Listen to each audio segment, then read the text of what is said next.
శత్రుబాధలతో పాటు దిష్టి దోషాలు, ఎదుటి వాళ్ళ ఏడుపు, బ్లాక్ మ్యాజిక్కు ఇవన్నీ తొలగింపజేసుకోవటానికి హనుమద్ వ్రతం రోజు హనుమాన్ వాలాగ్ర పూజ అనే ఒక శక్తివంతమైన పూజ చేయాలి.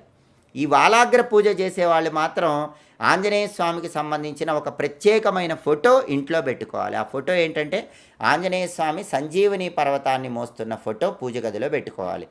హనుమద్ వ్రతం రోజు ఆంజనేయ స్వామి సంజీవని పర్వతాన్ని మోస్తున్న ఫోటో ఇంట్లో పెట్టుకొని ఆ ఫోటోలో ఆయన తోక మొదలు నుంచి చివరి వరకు అంటే కుచ్చు ఉన్న భాగం వరకు 20 గంధం బొట్లు 20 కుంకుమ బొట్లు పెట్టాలి.